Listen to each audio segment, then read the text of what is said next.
26 million American adults don't have ID. When you don't have an ID, you can't get a job, you can't get housing, you can't get nights in most shelters and food from most food banks, you can't get your veterans benefits, you can't get on SNAP, right? Like WIC, all of the things that you need.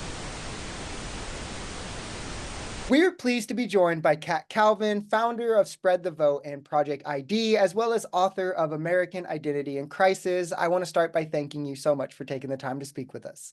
Oh, thanks for having me. Of course, the pleasure's all ours. So, to hop right in, I personally find that many people kind of just have the default assumption that everyone has ID or everyone could easily get an ID. But in your book specifically, I know you detailed 26 million potential voters who are without an ID. Could you kind of detail the causes of this, whether it's like bureaucratic, financial, and then some of the misconceptions that kind of swirl it?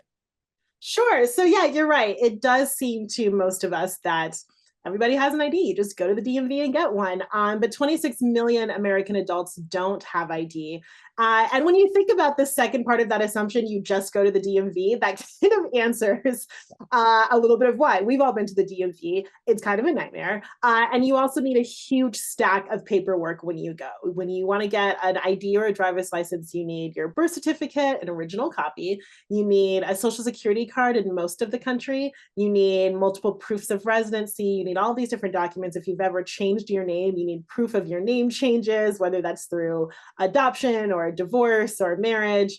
You need a lot of different pieces of paper. That is a challenge for most of us, even if we are privileged enough to have employment and a house and a safe place to keep things and parents who saved our birth certificate.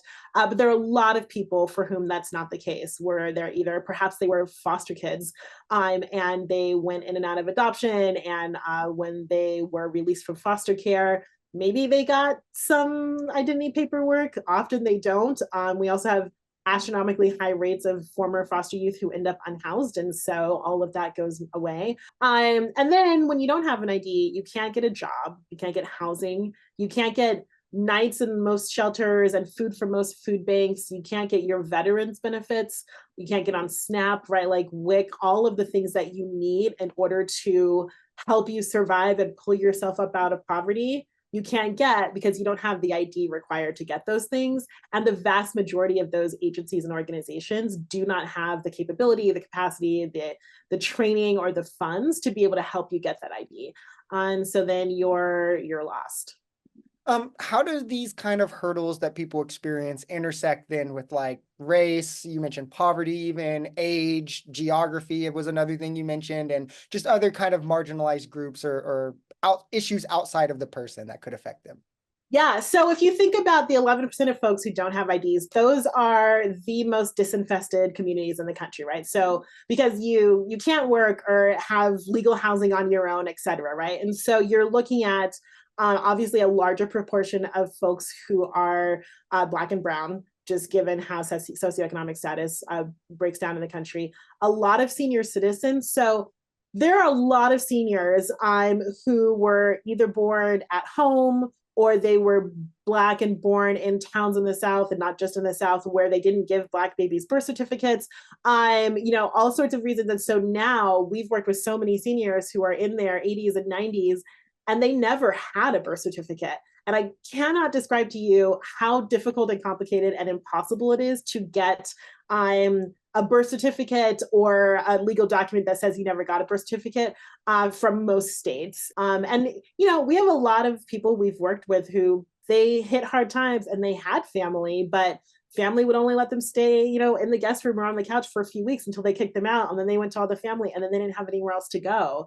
And no one else would take them in or help support them. And so it really is something that impacts a wide variety of people. And I think one of the things that people don't realize is how easy it is to become part of that 11%. I've had clients who have Ivy League degrees, who had careers, who had all these things, and then they had a natural disaster or a detrimental divorce or a lot of medical debt or something else, and then they lost everything, and now they're sleeping on the streets and they lost their documents and they can't get a job. So it is something that has the potential to impact any one of us. when I guess to solve the problem, what are some of the policies or things you think that need put in place to kind of guarantee these protections, if you were the one who was able to write them? And then also on the end of like, how people are affected with IDs in the workplace and such, how do we enable more access to get these and allow people to participate in society like everybody else? Well, on that second question, I do have a bill in Congress called the IDs for an Inclusive Democracy Act. It would create a free and optional federal ID for every single American, and would solve this problem. And not only would it make sure that every person has an ID so that they're able to, for instance, vote, but also they could get jobs. It would reduce homelessness. It would reduce incarceration and recidivism. It would massively epically boost the national economy. It would be amazing. So that is my life mission, to get that passed. We also, we've had state legislation. We're always working with states and local jurisdictions on how we can create policies that make it easier for folks to get IDs. Some states have free vouchers for IDs if you're unhoused, things like that, have ways for unhoused folks to be able to get IDs, even if they don't have residency documents, like if they don't have a lease and an electric bill because they don't have a place to live, it can be hard to get an ID. And so there are states that have created ways to make it possible. And so the more that we can increase those around across states, across jurisdictions, then it'll make it easier for people to access IDs. On the voting side, first of all, I would abolish voter ID states in all 50 states, which we can do for the federal government. And every state except Texas, Texas being Texas, already has a plan for this. But every other state, it's really expensive to run state and federal elections separately. It's really expensive. So for the vast majority of states, they have to follow federal rules for elections because they can't afford to run elections separately. Texas can, they have a plan for it. Texas is its beast on its own that we have to deal with. But I would abolish voter ID laws in federal elections in all 50 states. I would also, and actually Biden was working on this. We've had some folks work on this. We've had some bills on this. They haven't passed, but it is a thing that's been worked on, is ensuring that every single incarcerated citizen in a federal prison gets an ID the second they get out, which we should have. I would reestablish sections 5 and 2 in really every section of the Voting Rights Act. I think it's really critical that if any election jurisdiction, I would say at this point anywhere in the country, but particularly in places that have a history of discrimination, if they want to change anything about their voting, they do need to ask not this Department of Justice, but a good Department of Justice. Maybe an objective body, maybe the Legal Defense Fund, maybe just me, ask me, come to my house. But they need to ask, and there needs to be a review to ensure that it isn't intended to prevent people of color from voting. So I would do that. We need vote by mail in every single state. So one of the things that happened in 2020 with COVID is that suddenly every single state had to enact almost every single measure that voting rights activists have been asking for forever. And guess what? Record numbers of young people voted, record numbers of Black people voted, record numbers of poor people voted. And then a lot of states looked at that and they're like, oh my God, we could never let this happen again. And they started changing the laws and making it harder. We need to go back to that. We need extended early voting. We do not need to make Election Day a national holiday. That's insane. But we do need extended early voting, right? Like a voting season, in many states now, voting lasts for 2 or 3 weeks, right? Like that has now become a thing that's normal. That needs to be a thing that's normal. Ballots need to be mailed everywhere. I'm in Arizona. We had one thing on our local ballot. I didn't even know that we were voting, but then a ballot showed up. I was like, oh, I guess I have to vote.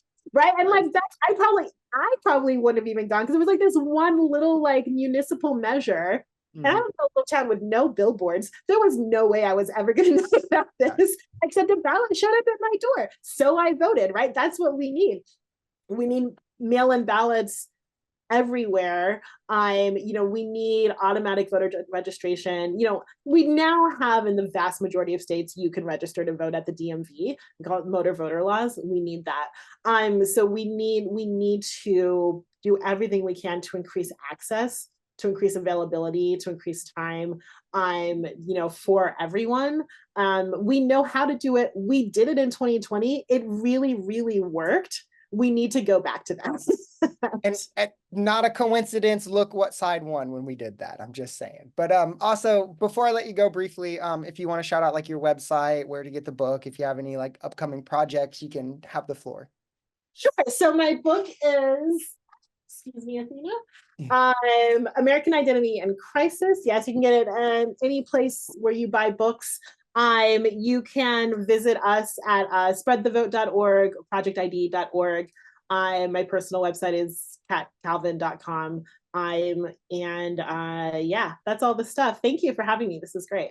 Yeah, no, the pleasure was all ours. I think it was a wonderful conversation. If anyone is interested, I'll have the website and maybe where to find the book in the description as well. So thank you for joining us, and we'd love to have you back on sometime in the future. Thanks. I'll have to come back. Awesome, and hope you enjoy the rest of your day.